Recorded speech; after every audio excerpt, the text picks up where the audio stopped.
নমস্কার বন্ধু, মাই পাকশালাতে আপনাদের সবাইকে স্বাগতম। আজ আবারও একটি নিরামিষ রেসিপি নিয়ে আপনাদের সঙ্গে শেয়ার করছি। যদি ভালো লেগে থাকে তাহলে একটা লাইক ও কমেন্ট করে জানাবেন কেমন হয়েছে দেখতে। রান্নাটি কেমন হয়েছে প্রথমে দেখে নিন। তাহলে কড়াইতে জল দিয়েছি। কাঁচা কলা আলু দিয়ে নিরামিষ রেসিপিটা করব। আলু এভাবেই কেটেছি, কাঁচা কলাও এভাবেই কেটেছি। আপনারা যদি মনে করেন অন্যরকমভাবে কেটে নিতে পারেন। লবণ আর হলুদ দিয়ে কড়াইতে বসিয়ে দিলাম, একটু সিদ্ধ করে নেব। হলুদ দিয়েছি যাতে কাঁচা কলাগুলি কালো না হয়ে যায়। কাঁচা কলা রান্না করলে একটু হলুদ দিয়ে দিলে তাহলে কাঁচা কলাগুলি আর কালো হবে না। এখানে আমার এগুলি সিদ্ধ হয়ে গেছে, এবার আমি নামিয়ে নিচ্ছি। কড়াই বসিয়ে দিয়েছি। এবার কাঁচা কলা রেসিপিটা আমি এখানে মুসুরির ডালের বড়া দিয়ে করব। তো এখানে আমি আগে থেকে 1 ঘন্টা ধরে মুসুরির ডাল ভিজিয়ে রেখেছিলাম। কালো জিরে আর লবণ হলুদ দিয়ে ভালো করে মেখে তারপরে ছোট ছোট করে বড়া তৈরি করে নেব।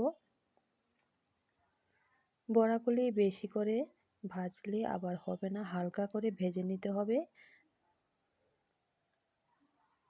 ডালের বড়াগুলি ভাজা হয়ে গেছে, আমি এবার নামিয়ে রাখছি।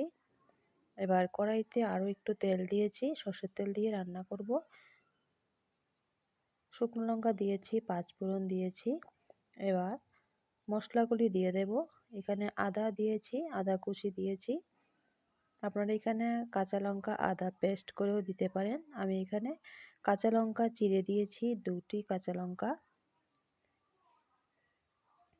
এবার গুঁড়ো মশলা দেব। 1/2 চামচ দিয়েছি জিরের গুঁড়ো, 1/2 চামচ ধনে গুঁড়ো, 1/2 চামচ হলুদের গুঁড়ো দিয়েছি। দিয়ে ভালো করে মশলাটা একটু নাড়িয়ে দেব। তারপরে একটি টমেটো পেস্ট করে রেখেছিলাম, টমেটো পেস্টও দিয়ে দিলাম।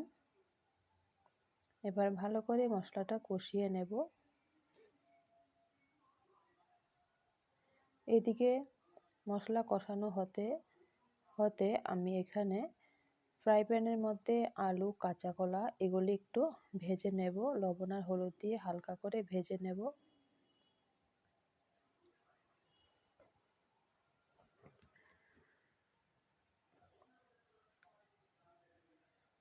মশলাটা আবারও একটু দেখে নিলাম, কষানো হয়ে গেছে।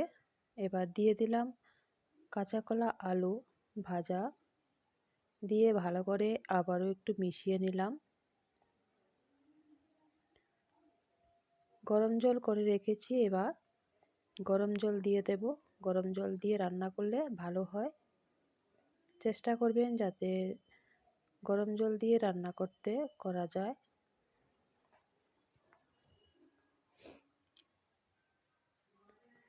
আন্দাজ মতো জল দিয়ে দিলাম। জল একটু বেশি পরিমাণে দিতে হবে, না হলে বড়াগুলি যখন দেব তখন বড়া জল অনেকটাই টেনে যায়। পরিমাণ মতো লবণ দিয়ে দিলাম, দিয়ে আবারও ভালো করে একটু নাড়াচাড়া করে দিলাম। আশা করি এই রেসিপিটা আপনাদের ভালো লাগবে। বাড়িতে অবশ্য রান্না করে খেয়ে দেখবেন, তারপর কমেন্ট করে জানাবেন কেমন হয়েছে খেতে। এবার ডালের বড়াগুলি দিয়ে দিলাম। ডালের বড়া দিয়ে 1-2 মিনিট রেখে তারপরে গরম মশলা দিয়ে দেব।